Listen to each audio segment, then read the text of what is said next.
education system is a rejection system. It is not a selection system. System को बदलना होगा. നമസ്കാരം, ഭാരത് ലൈവിലേക്ക് വീണ്ടും സ്വാഗതം.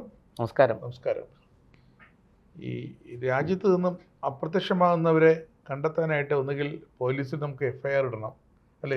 നമ്മുടെ പ്രദേശത്ത് നിന്ന് ഒരാളെ കാണാതായാൽ പോലീസ് അറിയിക്കും, പിന്നെ ആളിനെ കണ്ടെത്തി കോടതിയിൽ ഹാജരാക്കി ജാമ്യമെടുത്ത് കൊണ്ടുവരണം. വീട്ടുകാരെ ഈ ആശാനെ എവിടെയെങ്കിലും വെച്ച് കണ്ടുകിട്ടിയാൽ, പരാതി ലഭിച്ചു കഴിഞ്ഞാൽ ആശാനെ പോലീസ് ചെന്ന് വേണം കൊണ്ടുവരാൻ. അന്വേഷിച്ച്, കാരണം തൊണ്ടി മുതലാണ്, അല്ലേ? വ്യക്തിയാണ്. അന്വേഷിച്ച് കണ്ടുപിടിച്ച് ഇവിടെ ബോഡി കോടതിക്ക് മുന്നിൽ ഹാജരാക്കണം. ജീവനോടുണ്ട്, അല്ല വേറെ സംഭവിച്ചാൽ ജീവനോടെയോ അല്ലാതെയോ.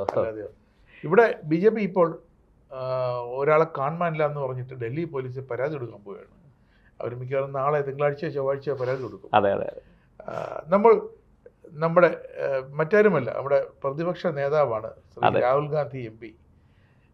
രാഹുൽ ഗാന്ധിയെ എവിടെ നോക്കിയിട്ട് ഒരു രക്ഷയില്ല, കണ്ടുപിടിക്കാൻ പറ്റുന്നില്ല. അവസാനം ഗൂഗിളിൽ ഒന്ന് തിരഞ്ഞു നോക്കിയോ, where is Rahul Gandhi? He's on a European tour. England, island, അങ്ങനെ പല രാജ്യങ്ങളിലും, ജർമ്മനി, അങ്ങനെ പല രാജ്യങ്ങളിലായി അദ്ദേഹം കറങ്ങി. പക്ഷേ ഒരു പ്രശ്നമുണ്ട് രാജേഷ് ജി.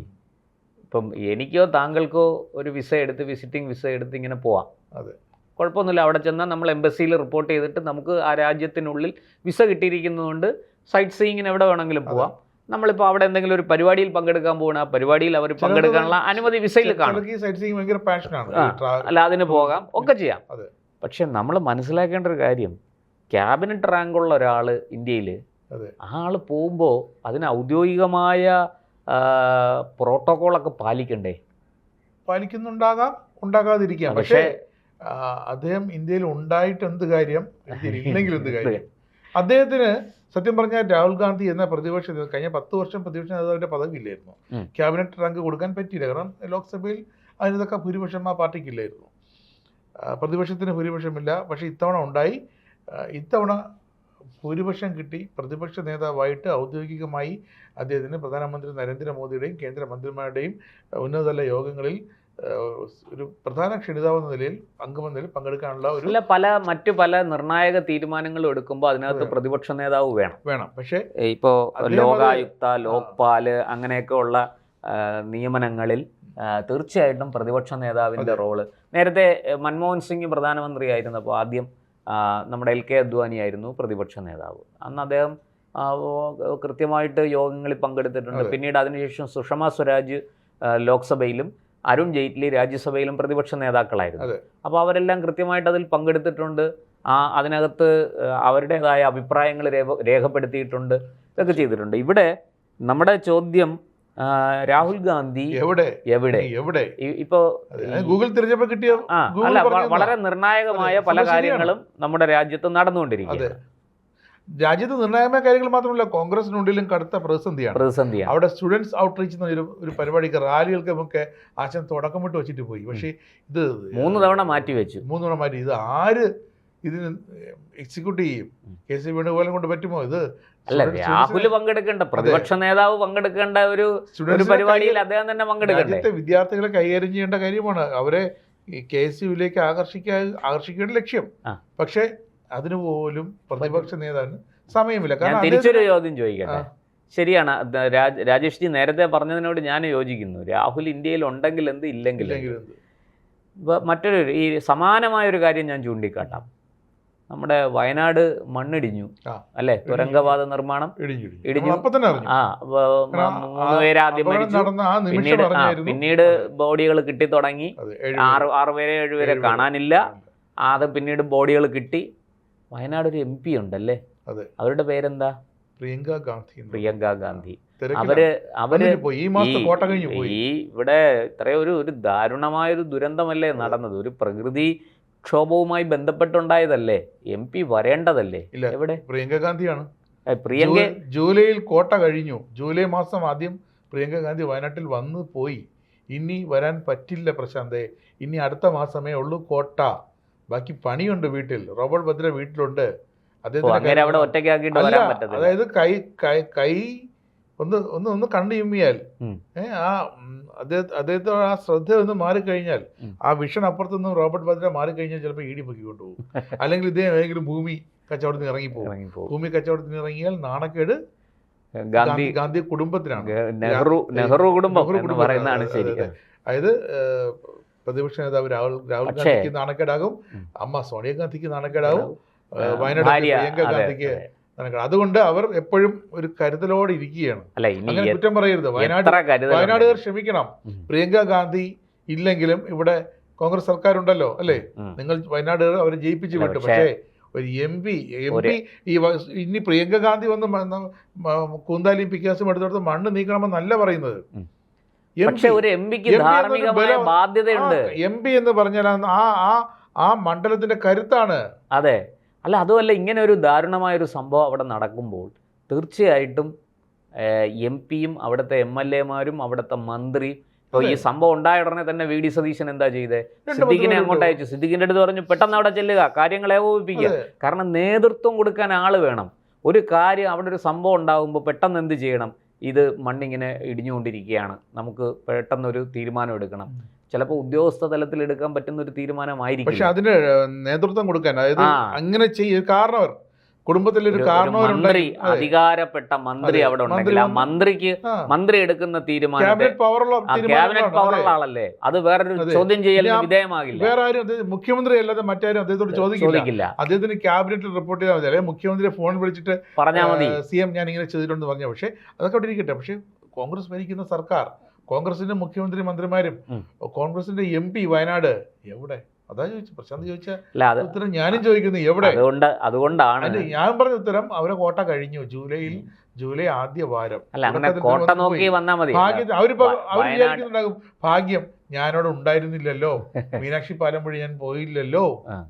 പോയിരുന്നില്ല. വയനാട്ടിലെ ജനങ്ങൾക്ക് അർഹിച്ചത് കിട്ടി എന്നാണ് എനിക്ക് തോന്നുന്നത്. കാരണം ഇത് കിട്ടിക്കൊണ്ടേയിരിക്കും. നിങ്ങൾ ഇനിയും ഇങ്ങനെ തന്നെ ഇനിയും ലക്ഷക്കണക്കിന് വോട്ടുകളുടെ ഭൂരിപക്ഷം കൊടുത്ത് ഇവരെ ജയിപ്പിച്ച് ഇനിയും പാർലമെന്റിലേക്ക് അയക്കുക. നിങ്ങൾക്ക് അർഹതപ്പെട്ടത് നിങ്ങൾക്ക് കിട്ടും. അതിപ്പോ കിട്ടിക്കൊണ്ടിരിക്കുകയാണ്. നമ്മൾ ഈ whereisrahulgandhi.com എന്നൊരു സൈറ്റ് ഉണ്ട്. അത് ആധികാരികത ഒരുവിധം ചെക്ക് ചെയ്താണ്. എങ്കിലും അതിലൊന്ന് കയറി നോക്കിയപ്പോൾ കഴിഞ്ഞ 12 വർഷം രാഹുൽ ഗാന്ധി, അതായത് 12 വർഷം 415 ദിവസം അദ്ദേഹം ഇന്ത്യക്ക് പുറത്ത് അബ്രോഡായിരുന്നു.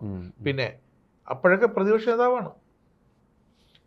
പ്രതിപക്ഷ നേതാവിന്റെ ഔദ്യോഗിക പദവി ഇല്ലെങ്കിലും, അതായത് 11 ദിവസത്തിൽ, ഇത്രയും കാലങ്ങളിൽ 11 ദിവസം ഉണ്ടെങ്കിൽ അതിലൊരു ദിവസം ആശാൻ ഇന്ത്യക്ക് വെളിയിലാണ്. പിന്നെ ആകപ്പാടെ 49 വിദേശ ടൂറുകളാണ് അദ്ദേഹം നടത്തിയിട്ട് രേഖാമൂലം ഔദ്യോഗികമായി, അതായത് അറിയിച്ചുകൊണ്ട് നടത്തി 49. അറിയിക്കാതെയൊക്കെ പോയത് എന്തെങ്കിലും ഉണ്ടോ?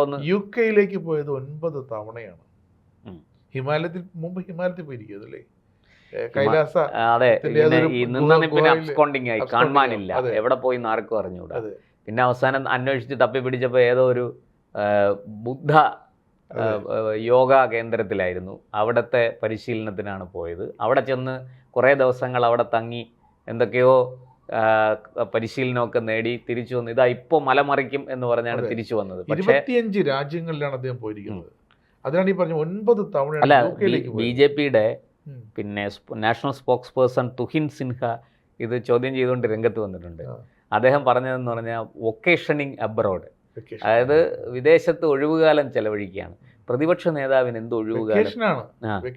അതാണ് ഞാൻ ചോദിച്ചത്. പ്രതിപക്ഷ നേതാവിന് 11 ദിവസത്തിൽ ഒരു ദിവസം വെക്കേഷനാണ്. അതായത് കഴിഞ്ഞ 12 വർഷം നമ്മൾ മനസ്സിലാക്കേണ്ടത്, അപ്പുറത്ത് പ്രധാനമന്ത്രി നരേന്ദ്രമോദി ഈ കഴിഞ്ഞ 12-13 വർഷമായി ഒരു ദിവസം ലീവ് എടുത്തിട്ടുണ്ടോ ആ സ്ഥാനത്ത്? അദ്ദേഹം വിദേശത്ത് പോകുന്നത് ഔദ്യോഗിക സന്ദർശനമാണ്, അല്ലാതെ മോദി കാറ്റുകൊള്ളാൻ പോകുന്നതല്ല. ഇത് മോദി അവിടെ സുഖിക്കാൻ പോകുന്നതല്ല. ഇത് രാഹുൽ ഗാന്ധി ഔദ്യോഗികമായി പോകുന്നത് എവിടെയാണ്? US-ല്. ഇന്ത്യ വിരുദ്ധ ചില ഡയലോഗുകൾ ഇങ്ങോട്ട് അവിടെ ഇരുന്നുകൊണ്ട് ഇങ്ങോട്ട് അടിച്ചുവിടും. അതെ, പിന്നെ ഇവിടെ ഇരിക്കുന്നവർക്ക് തലവേദനയാണ്. അതാണ് പറഞ്ഞത്, എങ്ങോട്ടെങ്കിലും പോയിക്കോട്ടെ. മറുപടി പറഞ്ഞു സമയം കോൺഗ്രസ്സുകാരും മടുത്തു. അതെ, പിന്നെ ഈ എന്തിനാണ് ഇപ്പൊ എനിക്ക് തോന്നുന്ന ഏറ്റവും അവസാനം അദ്ദേഹത്തെ കണ്ടത് ജൂൺ 19-നാണ്. ആര് കണ്ടു? അത് ആര് കണ്ടെന്നുള്ളത് വ്യക്തമല്ല. സോണിയാഗാന്ധി കണ്ടെന്നാണോ? അല്ല, ഇദ്ദേഹം എവിടെ ഉണ്ടായിരുന്നു? എവിടെ ഉണ്ടായിരുന്നു? പക്ഷേ സ്റ്റുഡൻസ് റാലി മാറ്റി വെച്ചു. അദ്ദേഹം ഇന്ത്യയിൽ നിന്ന് പോയിട്ട് ഒരു മാസത്തിൽ കൂടുതലായി ഞാൻ മനസ്സിലാക്കി. മണിപ്പൂർ റാലി മാറ്റി വെച്ചു. അല്ല, ഈ ഇന്ത്യയിൽ നിന്ന് പോയിട്ട് അദ്ദേഹം ഒരു മാസത്തിൽ കൂടുതലായി എന്നാണ് ഞാൻ മനസ്സിലാക്കുന്നത്. പിന്നെ പശ്ചിമ ബംഗാളിൽ വലിയൊരു ജനകീയ പ്രക്ഷോഭം, ഒരു വലിയൊരു പ്രതിഷേധ മാർച്ച്, ലോങ് മാർച്ചിന് നമ്മുടെ നടത്തുന്ന KC വേണുഗോപാൽ MP ആഹ്വാനം ചെയ്തിരുന്നു. ഉടനെ ഉണ്ടാകും ജൂൺ 1. പക്ഷെ അതും മാറ്റിവെച്ചു. എല്ലാം മാറ്റിച്ചോണ്ടിരിക്കുക. ഇങ്ങനെ ഈ വരുന്ന വിവരങ്ങൾ ഞാനിങ്ങനെ നോക്കുകയായിരുന്നു. 3 സ്റ്റുഡൻസ് റാലി, വിദ്യാർത്ഥി റാലികൾ മാറ്റിവെച്ചു. ഒരു റാലി 3 തവണ മാറ്റിവെച്ചു. പിന്നെ ഇപ്പോൾ പറഞ്ഞ ലോങ് മാർച്ച് അത് മാറ്റിവെച്ചു. ഇങ്ങനെ മൊത്തത്തിൽ മാറ്റിവെക്കുകയാണ് രാഹുൽ ഗാന്ധിയുടെ ഇന്ത്യയിലെ പരിപാടി. നോക്കൂ, ഞാനൊരു കാര്യം പറയട്ടെ രാജേഷ് ജി. ഇപ്പോൾ നമ്മൾ ബംഗാൾ തെരഞ്ഞെടുപ്പ് നടക്കുന്നതിൻ്റെ ആ മൂർധന്യാവസ്ഥയിലാണ് രാഹുൽ ആൻഡമാൻ നിക്കോബാർ, അല്ല അവിടെ വന്നിട്ട് അവിടെ കുറേ വലിയ പിന്നെ എൻ്റെ ഈ വൃക്ഷങ്ങൾ എല്ലാം വെട്ടിമുറിക്കുന്നു. ആൻഡമാനിൽ പോയി സ്കൂബ ഡൈവ് അടിയിൽ ആഴം നോക്കി. അവിടെ 24 മീറ്റർ ആഴമുണ്ടെന്ന്, അവിടുത്തെ പോർട്ടിന് 24 മീറ്റർ ആഴമുണ്ട്, സ്വാഭാവികമായ ആഴമാണെന്നൊക്കെ പറഞ്ഞപ്പോൾ ഇദ്ദേഹം അവിടെ സ്കൂബ അടിച്ചു നോക്കി. ഇവിടെ എന്താണ് ചെയ്യാൻ പോകുന്നത്? ആഴമുണ്ടോ? ഇവിടെ അടുത്ത പോർട്ട് കൊണ്ടുവരികയാണ് കേന്ദ്രം, എങ്കിൽ എതിർക്കണം. അല്ല, അതാണ് ഞാൻ പറഞ്ഞു. പിന്നെ മരങ്ങളും അവിടുത്തെ വൃക്ഷസ്നേഹിയാണ്, പ്രകൃതി സ്നേഹിയാണ് ഞാൻ എന്നൊക്കെ പറഞ്ഞ് രാഹുൽ അവിടെ റീലെടുത്ത് വലിയ ഞാൻ ഇവിടെ ഒരു മരം മുറിക്കാൻ ഞാൻ സമ്മതിക്കില്ല എന്നൊക്കെ പറഞ്ഞ ആളിനെ ഇപ്പം മഷിയിട്ട് നോക്കിയിട്ട് കാണുന്നില്ല. അധീർ രഞ്ജൻ ചൗധരി കാല് പിടിച്ച് ബംഗാളില് ഒന്ന് വന്നിട്ട് പോകരുത്, ഇതുവരെ ഒന്ന് വന്നിട്ട് ഒരു പക്ഷേ അത് കോൺഗ്രസിന് ഇപ്പോൾ ഒരു സീറ്റ് കിട്ടി, അത് 2-3 സീറ്റ് കിട്ടിയേനെ രാഹുൽ ഗാന്ധി ഒന്നും അവിടെ ചെന്നിരുന്നെങ്കിൽ. ഇപ്പോൾ എല്ലാം കഴിഞ്ഞ് ലോങ് മാർച്ച് നടത്താൻ പോകുന്നു. എന്തൊരു അറിഞ്ഞപ്പോൾ നമ്മുടെ രാജ്യത്തിന്റെ ഗതികേടാണ് ഇതൊക്കെ. പിന്നെ ഈ 9 തവണ UK പോയിട്ടുണ്ട് കഴിഞ്ഞ 12 വർഷത്തിനിടെ. എനിക്ക് തോന്നുന്നു അവിടുത്തെ പ്രധാനമന്ത്രിമാരൊന്നും നിൽക്കാറില്ല. ഇപ്പൊ കേരള രാജിവെച്ചിട്ട് 1 മാസമായി, പുതിയ പ്രധാനമന്ത്രി തിരഞ്ഞെടുത്തിട്ടില്ല. അതാണ് ചോദിക്കുന്നത്. കാരണം ഇവിടെ ആകാൻ പറ്റുന്നില്ല. ഇവിടെ പ്രതിപക്ഷ നേതാവായിട്ട് പിന്നെ ഭാവി പ്രധാനമന്ത്രിയായിട്ട് തന്നെ അങ്ങനെ പൊയ്ക്കൊണ്ടിരിക്കുകയാണ്. ഫ്യൂച്ചർ പ്രൈം മിനിസ്റ്റർ ആസ്പിരന്റ് പ്രധാനമന്ത്രി മോഹി, ഭാവി പ്രധാനമന്ത്രി മോഹി ഉണ്ടാവില്ല. അപ്പൊ അവിടെ ചെന്ന് കഴിഞ്ഞാൽ ഇനി എങ്ങാനും അവിടെ പിടിച്ച് പ്രധാനമന്ത്രി ആക്കിയാലോ അങ്ങനെ വല്ലതും ആയിരിക്കും. ഞാൻ പറഞ്ഞല്ലോ, മോഹത്തിന്. ഈ UK എന്തിനാണ് രാഹുൽ ഗാന്ധി? എന്നിട്ട് ഇന്ത്യക്ക് എന്ത്? കോൺഗ്രസ് ആണ് മറുപടി പറയേണ്ടത്. ഇന്ത്യക്ക് എന്ത് കിട്ടുന്നോ? ഇന്ത്യക്ക് കിട്ടുന്നത് മോദിജി ഇപ്പതാ ഇന്തോനേഷ്യയിൽ പോയി നമ്മുടെ ബ്രഹ്മോസ് മിസൈൽ കൂടുതൽ വിൽക്കാനും മാത്രമല്ല ആസ്ട്ര മിസൈലുകൾ വീണ്ടും അവർ വാങ്ങാൻ തീരുമാനിച്ചു. ഇന്തോനേഷ്യ ലോകത്തെ ഏറ്റവും കൂടുതൽ മുസ്ലിംസ് ഉള്ള രാജ്യമാണ്. അവര് അവിടുത്തെ പരമോന്നത ബഹുമതി മോദിക്ക് കൊടുത്ത് അവര് അവിടുത്തെ പ്രബാന്തോ സുബിയാന്തോ മോദിയെ എയർപോർട്ടിൽ എന്റെ സ്വന്തം സഹോദരൻ എന്ന് പറഞ്ഞാണ് സ്വീകരിച്ചത്. അതുപോലെ ജപ്പാന്റെ പ്രധാനമന്ത്രി ഇവിടെ വന്നപ്പോ എന്റെ മൂത്ത ജ്യേഷ്ഠനാണിതെന്നാണ് പ്രധാനമന്ത്രി പറഞ്ഞത്. ഇന്ത്യൻ പ്രധാനമന്ത്രി ഓസ്ട്രേലിയയിൽ പോയി യുറേനിയം എന്റെ സഹോദരി എന്ന് അവർ മോദി പറയുന്നു. വേറൊരു വലിയ ഓസ്ട്രേലിയയില് നമ്മൾ മൻമോഹൻ സിംഗിന്റെ കാലം തൊട്ട് യുറേനിയം ചോദിച്ചുകൊണ്ടിരിക്കുകയാണ്. അവർ പറഞ്ഞു നിങ്ങൾക്ക് തരില്ല, നിങ്ങൾ ആണവ കരാറിൽ ഒപ്പിട്ടിട്ടില്ല, അങ്ങനെയാണ് ഇങ്ങനെയാണെന്ന് പറഞ്ഞ് അവർ വലിയ തടസ്സം പറഞ്ഞുകൊണ്ടിരുന്നു. ഇപ്പോഴും നമ്മൾ അതിലൊന്നും ഒപ്പിട്ടിട്ടില്ല. നമ്മുടെ ആണവ പൊക്രാൻ പരീക്ഷണത്തിന് നമ്മൾ എതിർത്തവരാണ് ഓസ്ട്രേലിയയും ജപ്പാനും. നോക്കൂ, 2014 നമ്മുടെ നരേന്ദ്രമോദിജി പ്രധാനമന്ത്രിയായി സ്ഥാനമേൽക്കുന്നു.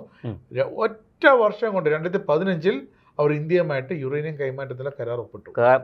മാത്രമല്ല കൂടുതൽ യുറേനിയം ഓസ്ട്രേലിയ ഈ ആണവ ഇന്ധനം ഇത് സമാധാന ആവശ്യങ്ങൾക്കുള്ളത്.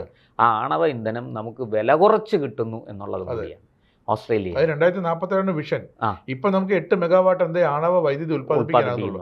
അത് 100 മെഗാവാട്ടിലേക്ക് എത്തിക്കണം. 100 മെഗാവാട്ട്